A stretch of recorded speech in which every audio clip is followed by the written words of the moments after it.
Welcome fellow learners. In the previous video, we meticulously examined each component of the SQL database chain, detailing their functions and demonstrating their implementations. Today, we are advancing to the next stage by creating an interactive chatbot with Gradio. Rest assured, we will continue leveraging the same SQL database chain to respond to users' queries. So let's begin by previewing what the final output of our chatbot will look like.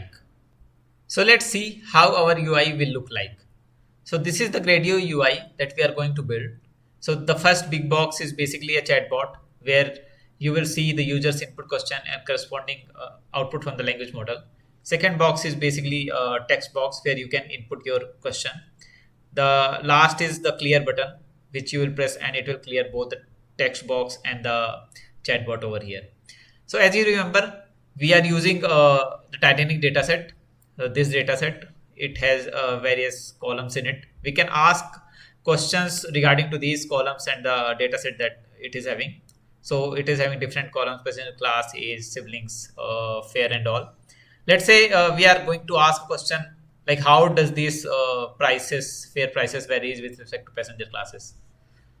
So like how does prices varies with respect to passenger classes.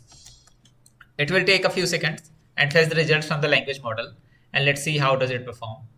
We can see it has fetched the results from the database and also generated the final summarized output using the language model. It shows us that SQL query calculates the average fare for each passenger class. So it is showing that for the P class 1, it is $84.15. For P class 2, it is around $20.66. We can verify it using the data. So let's say this is our passenger class. Let's say we apply a filter over here, and let's say we only use for the passenger class 1, and then we can see the average of the fare over here. We can see it is around 84.15, which is exactly the same that our language model has given us as output, around $84.15. So this is working good. And let's ask few more questions and see does it take context from the previous question or not. So let's say we are going to ask like does it also affect the survival rate of the passenger or not? Does it also affect the survival rate of passengers?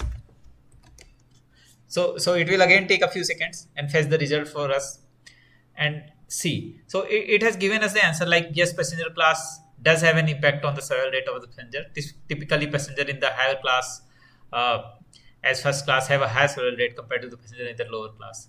So basically it has fetched the results and shown us like it is taking context from the previous question also with respect to like we in the previous question we asked for the passenger classes. In the next question we did not given it like we are asking for the passenger class, but we asked in a way so that it can take context from the previous question also. So this is working well.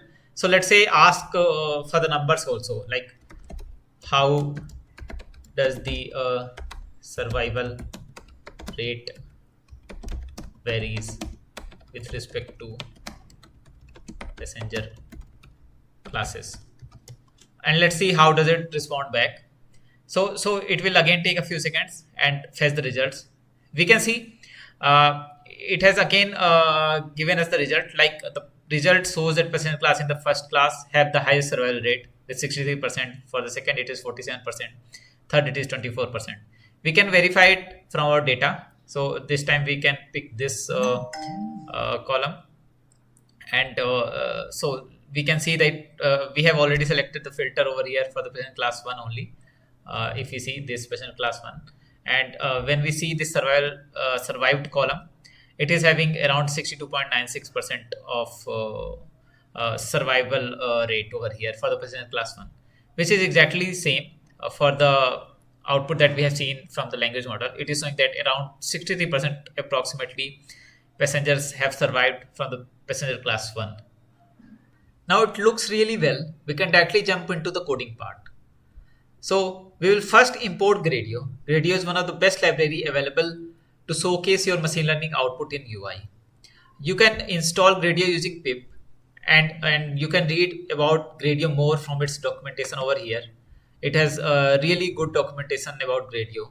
You can use different blocks, columns, tabs from the Gradio to showcase your output in a really good way. So whenever you want to demo your machine learning output to someone, it's really easy and best or easy way to showcase using Gradio. So we will see in the code how we are going to use this Gradio to showcase our UI and this SQL database chain and get the answers from the database chain. So few steps are similar as we have seen in the previous video. The first one is we will use this template, which will be the input to the language model to fetch the summarized results. So it will take three inputs. First one is the user's input question. Second one is the SQL query that is being generated using the language model, and it takes input as an user's input question. And the third one is SQL results. It will be fetched from the database using this the SQL query. So this is the prompt which takes input this template, and it will be given as an input to the language model. Second, we have already seen this. So the next part is chain, which we are going to create. So chain is also similar. The first part is we will connect with our database, this titanic.db, fetch few rows to take it as an example to our language model. Second part is to create SQL chain, which will take user's input question and generate a SQL query. So it takes two arguments to create this chain: language model and the database. Language model is same GPT 3.5 turbo model over here. Database is same this titanic.db. So once we got this chain, we will also use query SQL database tool to fetch the results from the database using this SQL query generated by create SQL query chain.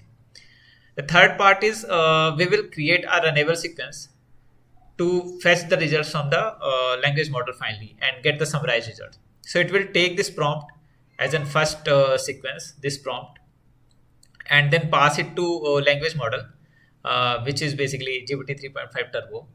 And whatever the results that language model produces, it will be then submitted to this str output parser, and it will gives us the passed output in string format.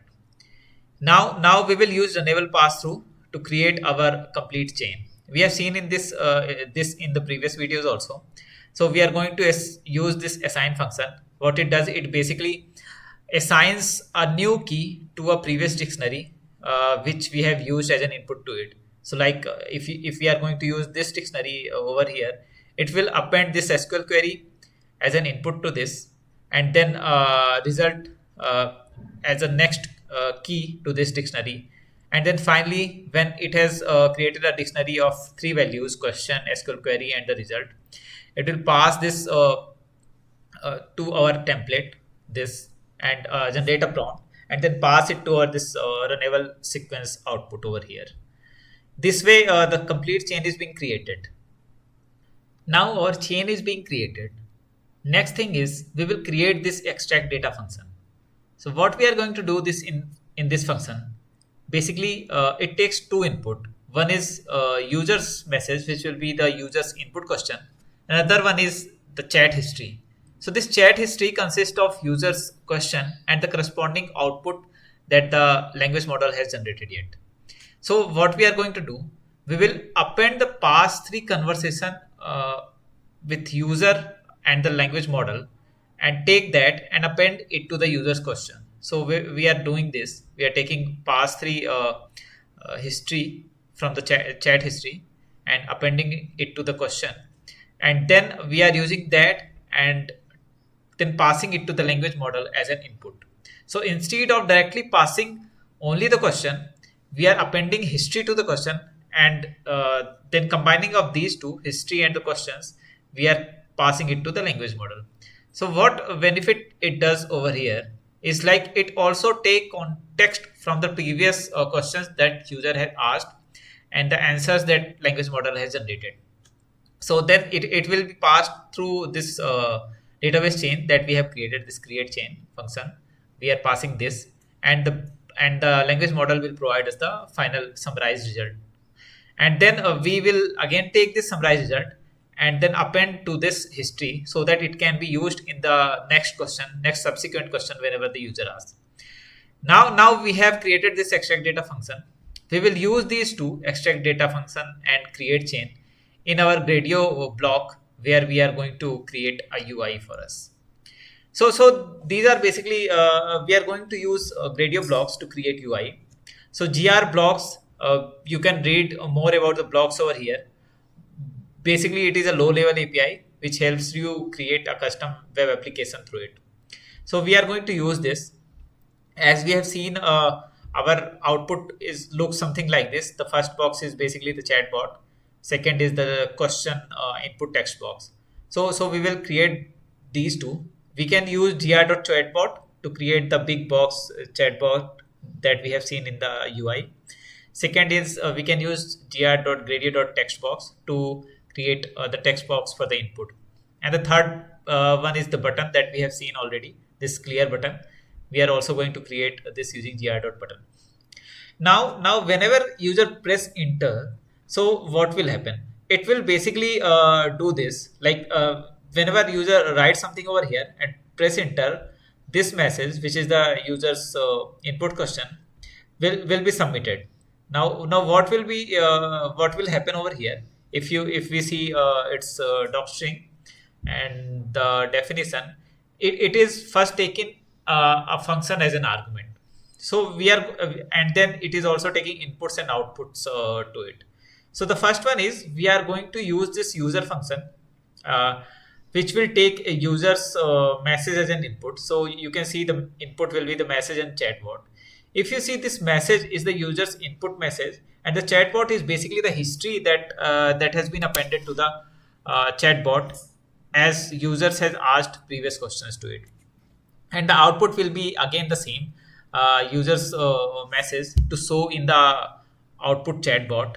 And the chatbot is basically the history that has been the appended generated message from the language model over here. So this user function, we can see what it does.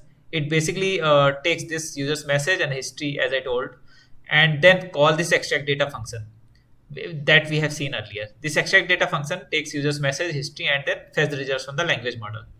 We get the result, we get the history, and then return back to our basically chatbot. As we have already appended user's question and history in the extract data function over here, this history as user's message and the output from the language model, we need not to pass anything else. It will be appended to history and it will be shown in the UI as in this chatbot. You can see all the three questions are being shown over here. So this way, Gradio helps us to create a really interactable UI.